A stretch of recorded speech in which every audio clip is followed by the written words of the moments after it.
Sir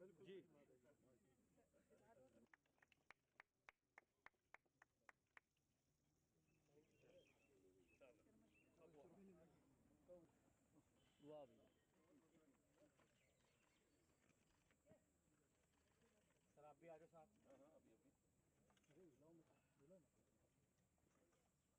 photo session कैसा होता है? आइए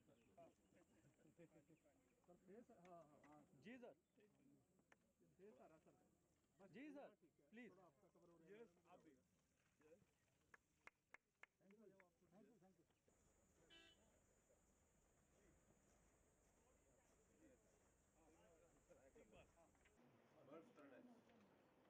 सर थोड़ा सा पीछे, सर आप थोड़ा साथ मैम आप भी साथ हो जाओ सर।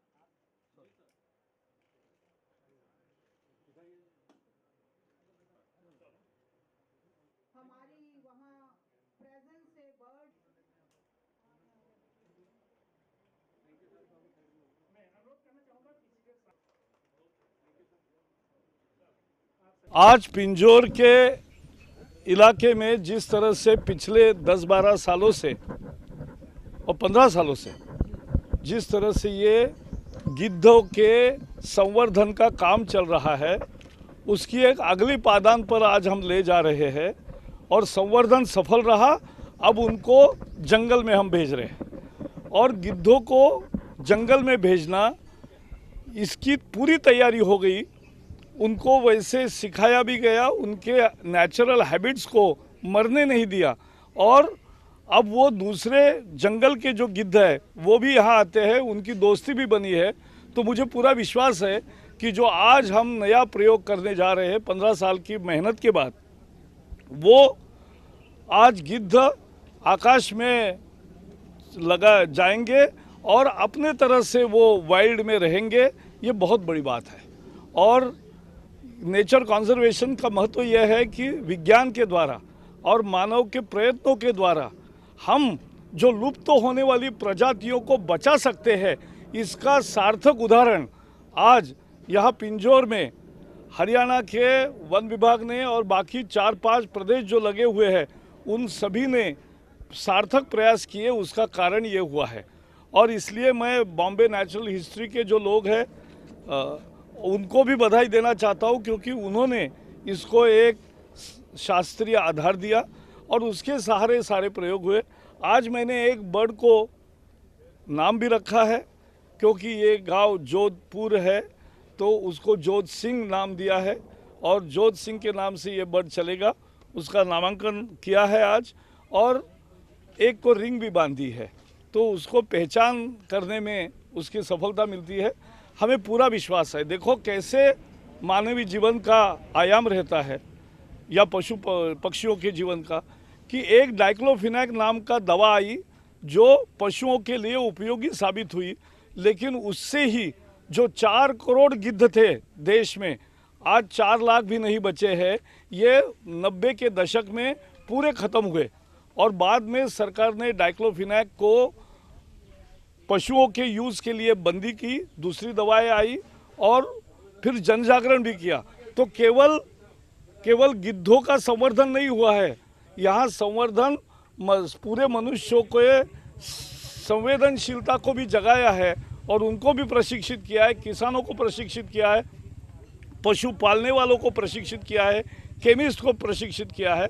और मुझे विश्वास है कि अगर 10 साल में 4 करोड़ से 4 लाख गिद्ध हुए हैं, तो हमारे सबके प्रयास से आने वाले 10 साल में फिर से 4 करोड़ गिद्ध हो सकते हैं। ये संकल्प लेकर हम आज ये हमने हवा छोड़ा है उनको जंगल में और मुझे विश्वास है कि पूरी तरह से ये प्रयोग सफल रहेगा। सर एक सवाल ये है, एक सवाल, स्वच्छता अभियान के बहुत बड़े एम्बेसडर हैं जी। आपने आज इसकी लॉन्चिंग भी कर दी, वर्ल्ड में पहली बार छोड़े जा रही है, बहुत बड़ी उपलब्धि है।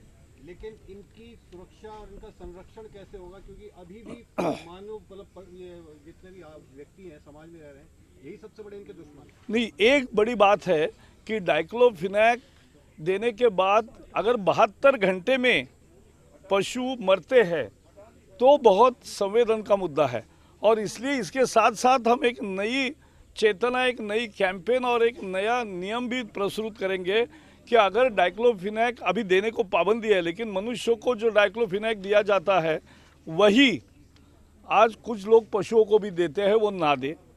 और अगर दिया गया तो 72 घंटे में अगर मृत्यु हुई तो उसकी ठीक तरह से यानी दबाकर या दूसरे तरीके से उसका ये करना पड़ेगा, यानी ये गिद्धों के लिए ओपन नहीं करेंगे, नहीं तो गिद्ध मर जाएंगे फिर।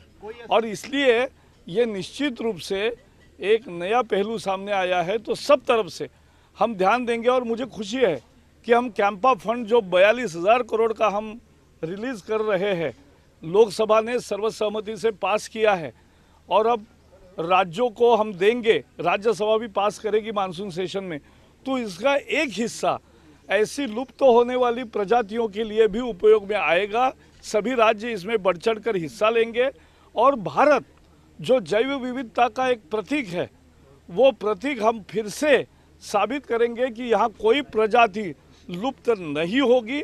यही हमारा प्रण है और उसी दिशा में हम काम करेंगे। क्या आपको नहीं लगता ऐसी प्रजातियों को लुप्त होने से बचाने के लिए सख्त से सख्त कानून होने चाहिए, क्योंकि यह जन आंदोलन भी होना चाहिए, इसमें विज्ञान के आधार पर प्रयोग भी होने चाहिए, जहां आवश्यक है वहां नियम होने चाहिए। लेकिन हमने आज जो वाइल्ड बफेलो है उसका भी एक बहुत लुप्त होने वाली प्रजाति थी, जो ग्रेट इंडियन बस्टर्ड है उसके भी लुप्त होने वाली प्रजाति को बचाने के लिए, संवर्धन के लिए, ब्रीडिंग के लिए ऐसे ही नए नए प्रयोग अनेक राज्यों में शुरू किए हैं, उसको भी सफलता मिलेगी। ये मोदी सरकार की कमिटमेंट दर्शाती है कि हम पूरे प्रकृति की जो समतोल है उसको जारी रखेंगे। जल, वायु, अग्नि, पृथ्वी और आकाश, पांचों तत्वों का संरक्षण भी करेंगे, पांचों तत्वों का समतोल भी रखेंगे और संवर्धन ऐसा करेंगे कि समुचित विकास भी होगा और साथ साथ पर्यावरण की पूरी रक्षा भी होगी। तो पर्यावरण की रक्षा की दिशा में आज का ये बहुत महत्वपूर्ण पहल है, इसका मैं सबको बहुत बहुत धन्यवाद देना चाहता हूँ। आपकी जो हरियाणा गवर्नमेंट है इसने वल्चर प्रोजेक्ट को 2000 से बहुत ज़्यादा सपोर्ट दी है, पॉलिटिकली भी, गवर्नमेंट से भी। ये सिर्फ एनजीओ का काम नहीं है, ये गवर्नमेंट की सपोर्ट है ना, है, उसके बिना हो ही नहीं सकता। मैं ये देखो, ये पब्लिक प्राइवेट पार्टनरशिप होती है, वन विभाग, राज्य सरकार, फिर केंद्र सरकार, फिर उसके साथ साथ जो संस्थाएं हैं जो इंटरनेशनल में भी काम किया है सफलता से, वो वैज्ञानिक है और वॉलंटियर्स है और आसपास रहने वाले लोग हैं, क्योंकि उनके सहभाग के बिना ये प्रकृति का रक्षण हो ही नहीं सकता। और इसलिए हमारे नए नीति में भी लोगों का सहभाग, वैज्ञानिकों का सहभाग, जिनको नॉलेज है उनका सहभाग, जिनको उत्साह है उनका सहभाग, और हमारे अधिकारी और केंद्र और राज्य सरकार, ये सब मिलके ही एक एक प्रजाति को हम लुप्त होने से बचाएंगे। और इस 5 जून को जो पर्यावरण दिन है, विश्व भर में पर्यावरण दिन के रूप में मनाया जाता है, इसकी थीम ही इस बार है कि गो वाइल्ड, यानी जो इल्लीगल ट्रेड होता है वाइल्ड लाइफ का या उनकी जो प्रजातियां समाप्त होने पर है उनको बचाओ, यही इस साल की थीम है। और इसी के पार्श्वभूमि पर मैं 5 तारीख को मुंबई के संजय गांधी नेशनल पार्क में जाके वहाँ मानव और लेपर्ड्स और बाकी वन्य जीव कैसे एक साथ रह रहे हैं और कैसे एक दूसरे को अडॉप्ट किया है, इसका एक प्रात्यक्षिक का मैं उद्घाटन करने वाला हूँ, वहाँ कार्यक्रम करने वाला हूँ। और आज उसी के पूर्व संध्या पर हरियाणा के मुख्यमंत्री मनोहर लाल जी के मार्गदर्शन में जो ये एक अच्छा कार्यक्रम पिछले कुछ दिनों से करने का हमारे मन में था, वो आज तय हुआ। मुझे बहुत खुशी है, हरियाणा ने जिस तरह से इसमें लगातार प्रयास किए हैं और ये बचाई है, यही हमारी धरोहर है। जंगल का क्षेत्र अपने देश में 20% है, यानी forest land is 20%, but our target is 33% of forest cover. तो इसके लिए मुख्य मुद्दा रहेगा कि जंगल के बाहर लोग पेड़ की मेड़ पर पेड़ लगाए, पेड़ों की खेती करे, कृषि यानी एग्रो फॉरेस्ट्री करे, वनों की खेती करे, ये जरूरी है, वो हम करेंगे।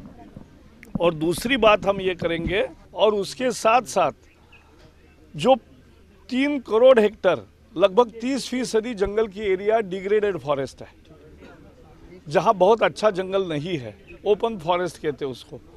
तो वहां ज़्यादा पेड़ लगे, इसके लिए पब्लिक प्राइवेट पार्टनरशिप की भी एक योजना तैयार की है। और ये 42,000 करोड़ रुपए जो कॉम्पेंसेटरी अफॉरेस्टेशन के हैं वो वही ज़्यादा यूज़ होंगे, और जो ऐसी भूमि नहीं मिली है वनों को उसमें उसका उपयोग होगा। तो वनीकरण जो 10 साल से रुक गया था वो बहुत तेज़ी पकड़ेगा। और जो हमने लक्ष्य रखा है INDC में, we have put our INDC target of creating new carbon sink of 2.5 billion tons, 250 crore ton का कार्बन सिक्वेंस्ट्रेशन करने वाला एक नए पेड़ इतने पैदा करेंगे, वो हमने लक्ष्य रखा है, उसको भी हासिल करेंगे।